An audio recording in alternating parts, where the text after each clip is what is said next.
The Zerithians arrived in the Sol system with all the pomp and grandeur one would expect from an interstellar empire.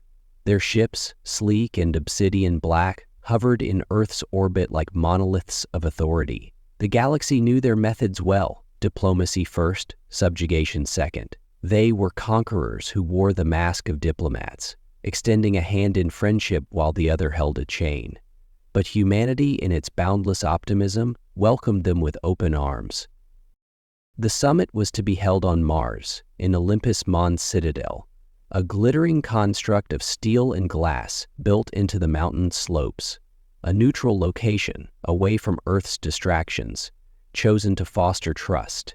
The banquet hall was enormous, a perfect blend of human and alien aesthetics, with floating holographic chandeliers casting a warm golden glow over the assembled guests. The atmosphere was one of celebration, not caution. Humanity believed in making allies, not enemies. The Zerithians, confident in their own superiority, played along. I watched from the observation deck, my security clearance allowing me a front-row seat to history. My official role was as an analyst for the Xenodiplomatic Corps, but unofficially, I was a skeptic. I had studied the Zerithians long before they ever set foot in our system, combing through reports from species who had willingly joined their empire. Their approach was always the same: befriend, test, exploit. And the test, as always, came in the form of a drink.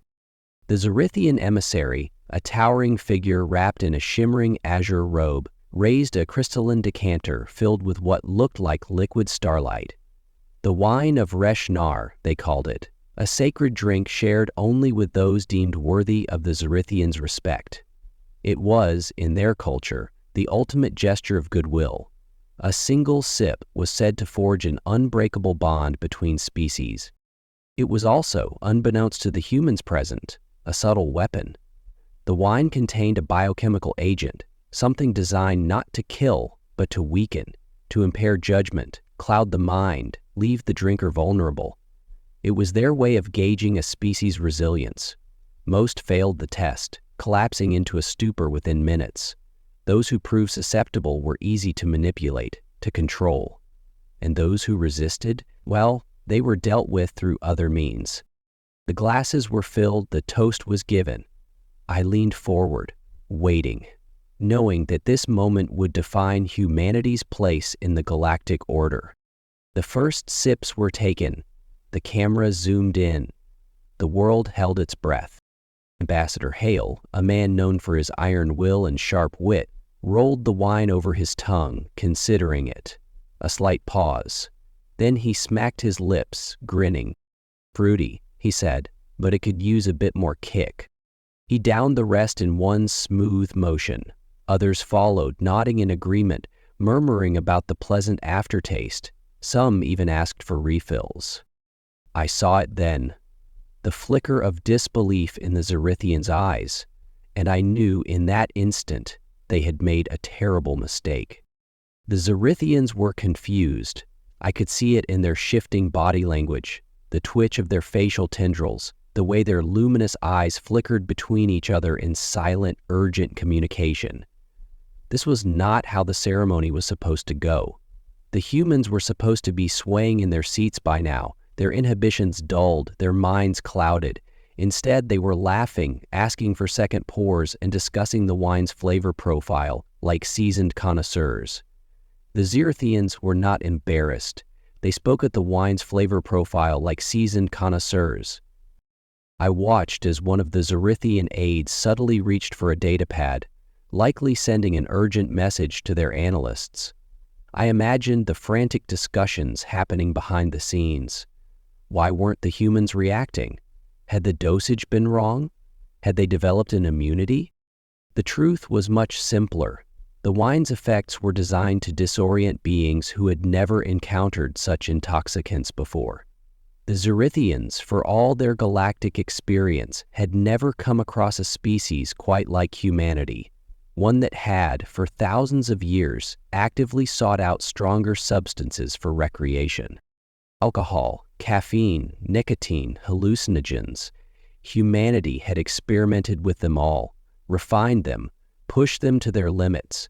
We weren't just resistant, we were experienced. Our livers, our enzymes, our very neurology had adapted to handling substances far stronger than anything the Zorithians could conceive. To us, their legendary wine was little more than a mildly sweet aperitif.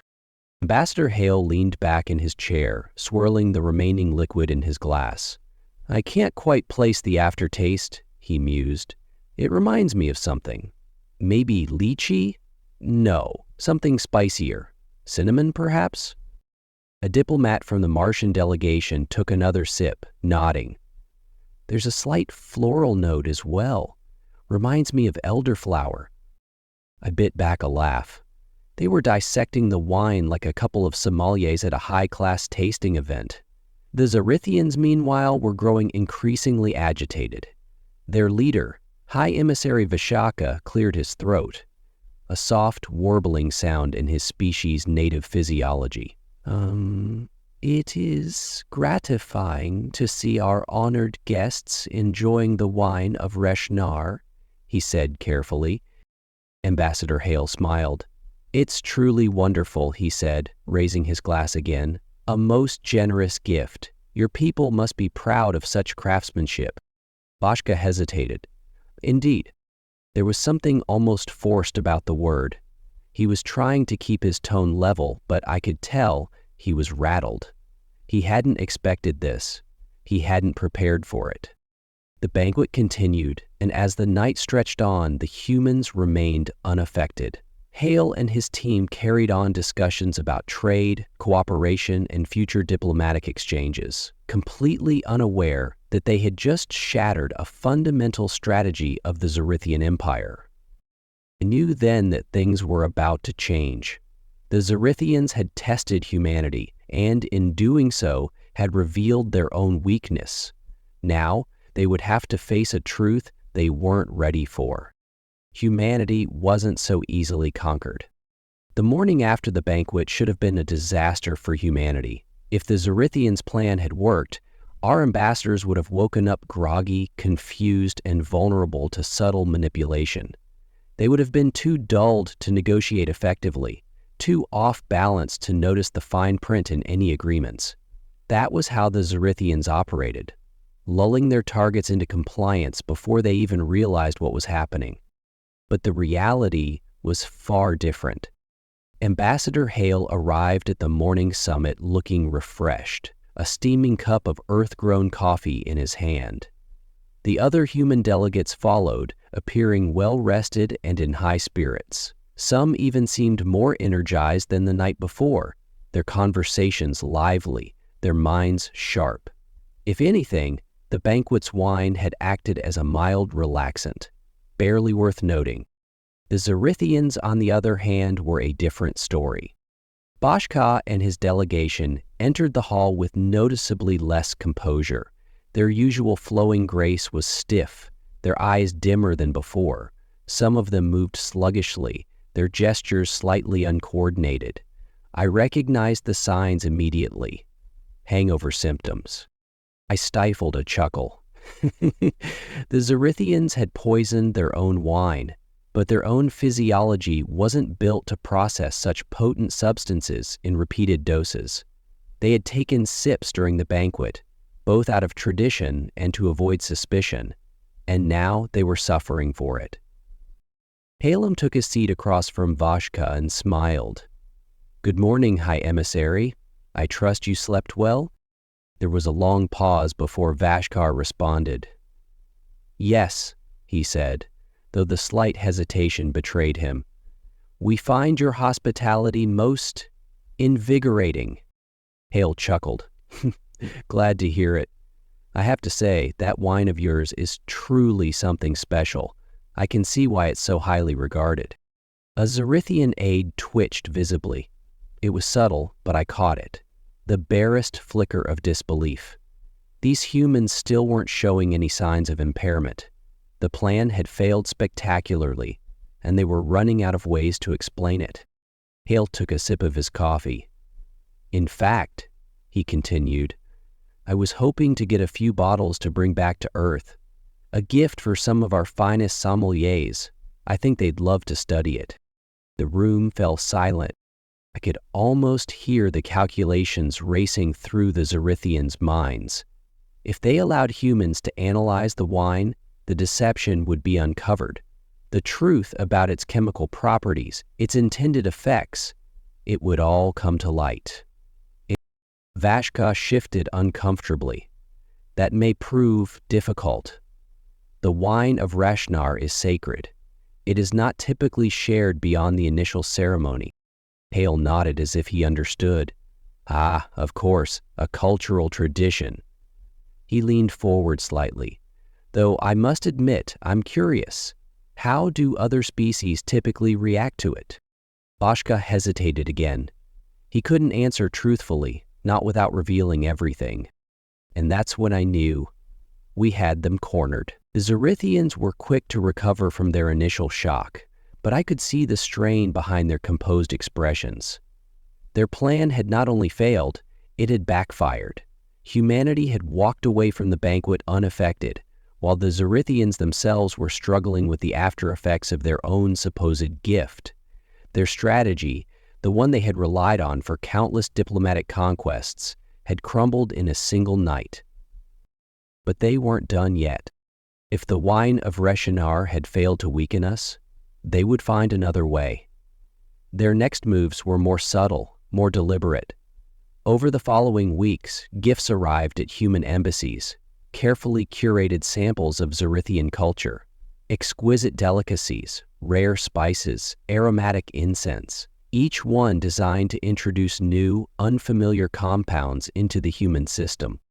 I watched as the tests unfolded in real time.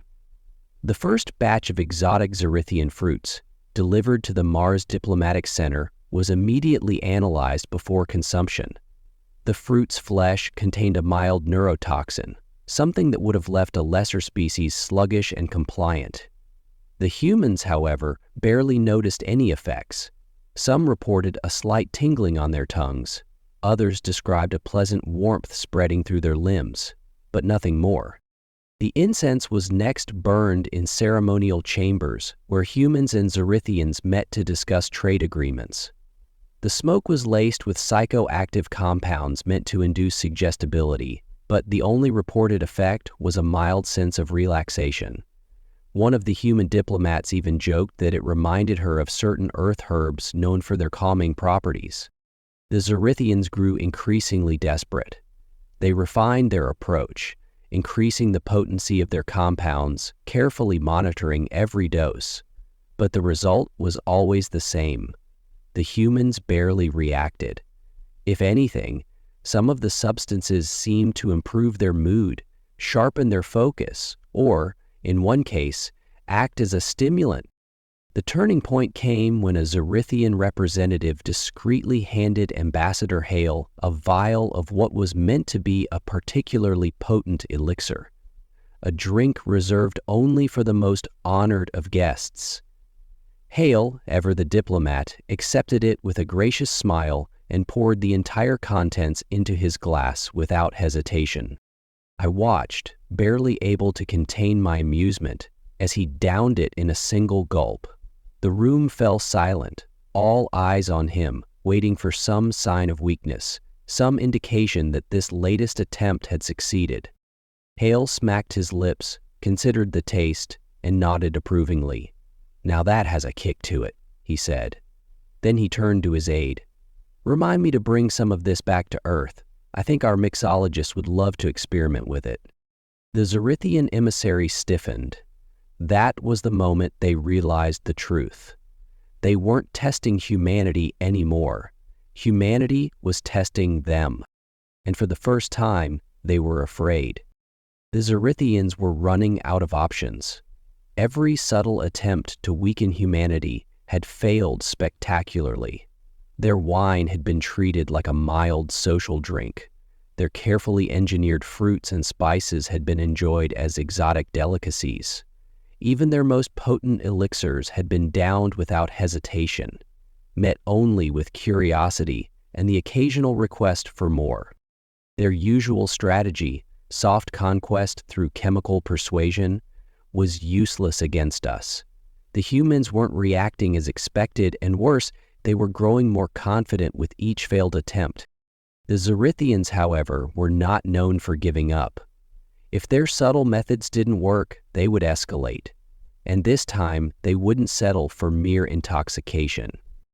It happened during what was supposed to be a routine diplomatic gathering on one of their orbital stations.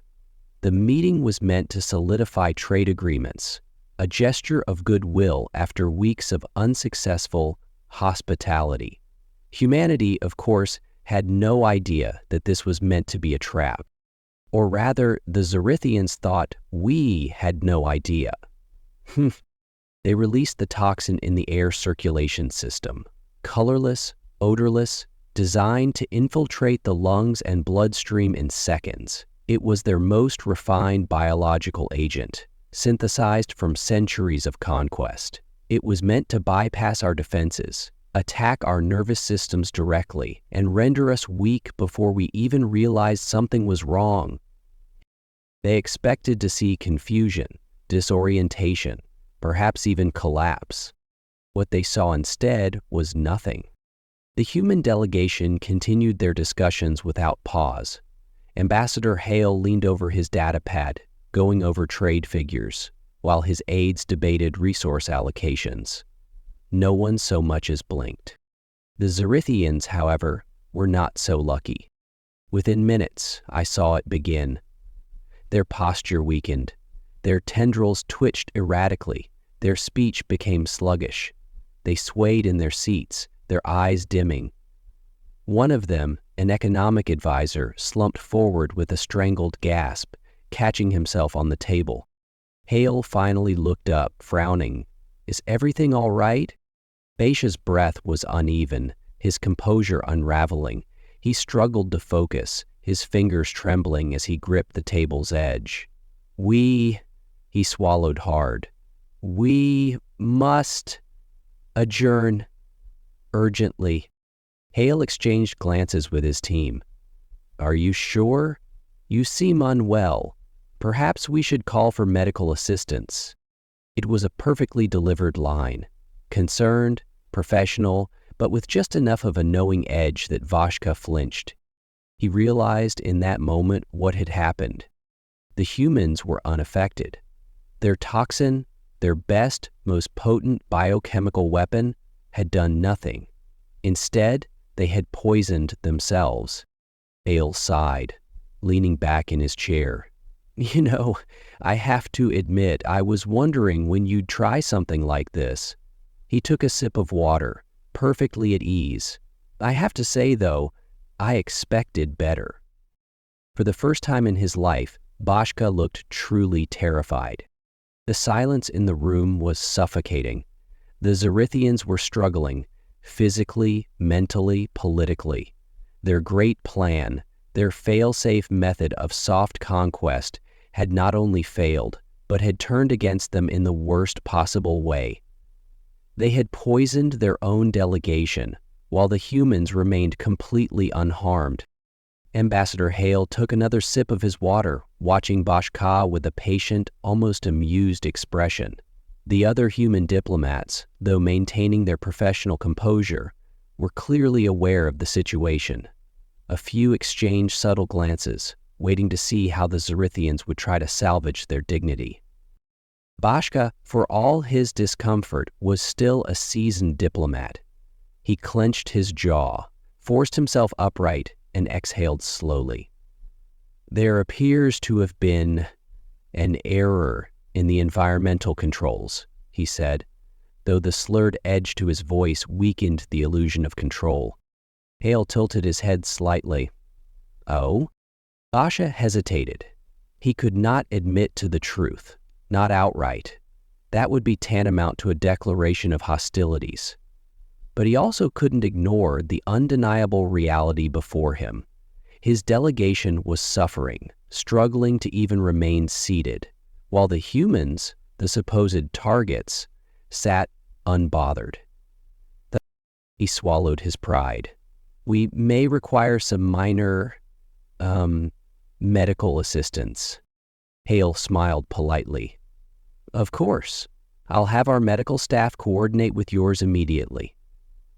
A brief pause. Then, with careful precision, he added, "Would you like us to share our toxin resistance protocols as well? It seems they might be useful to your people." It was a masterstroke, a subtle reminder that humanity had not only survived the Zorithians' best attempt at subjugation, but had done so effortlessly. It was a carefully veiled warning. If this was your best weapon, you have no weapons against us. Bashka's tendrils twitched. He knew. He knew exactly what Hale was saying, and he had no response. Medical teams entered the chamber moments later, mostly Zorithian personnel, but with a few human medics offering their aid. The Zorithians, too proud to accept it outright, allowed the assistance in small, begrudging doses. Some of their delegation had to be helped from their seats, their legs barely able to hold them up.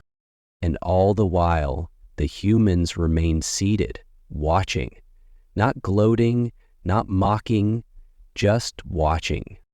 As the last of the struggling Zorithians were escorted from the chamber, Hale stood and adjusted his suit.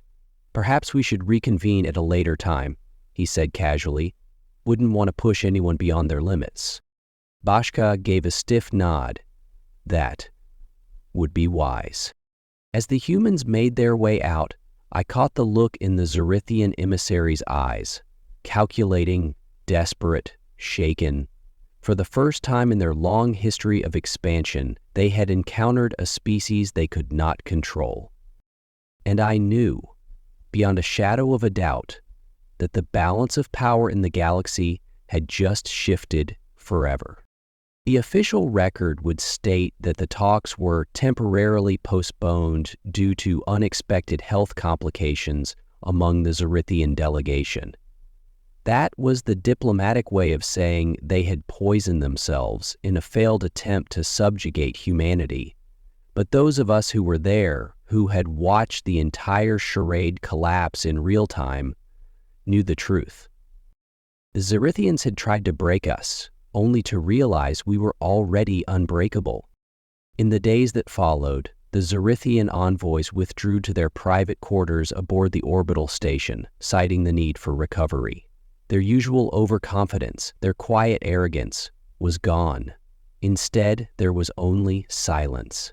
Their diplomats avoided hours in the hallways. Their advisors canceled meetings, and their analysts, who had once scrutinized humanity as a curiosity to be studied, were now scrambling to rewrite everything they thought they knew about us. Because we weren't supposed to be like this.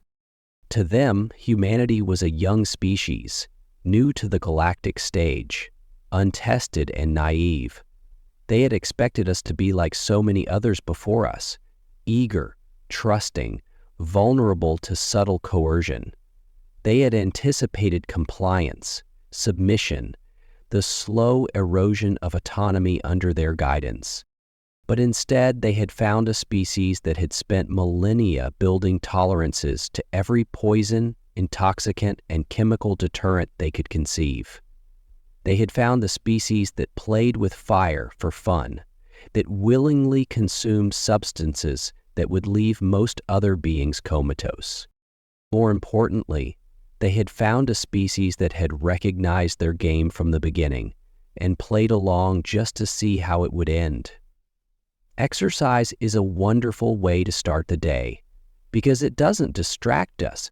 When the talks finally resumed, the power dynamic had shifted. The Zorithians were no longer guiding the conversation. They were reacting to it. Their offers of mutually beneficial agreements were met with patient smiles and counteroffers that left them scrambling to keep up.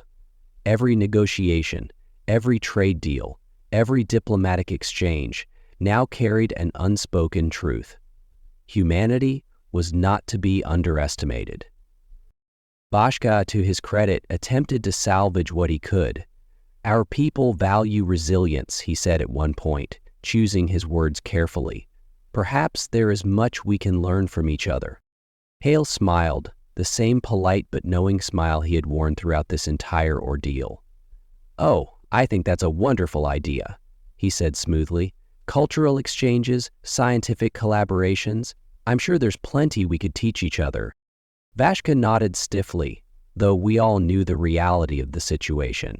The Zerithians weren't here to teach anymore. They were here to learn. As we left the negotiations that day, I walked beside Hale, keeping my voice low. Do you think they'll try again? Hale took a sip from his ever-present cup of coffee, the bitter aroma drifting between us. He smiled slightly. Maybe, but they won't make the same mistake twice. He was right, they wouldn't, because now they understood something that no other species in the galaxy had ever grasped before. Humanity didn't fear the poison. We were the poison,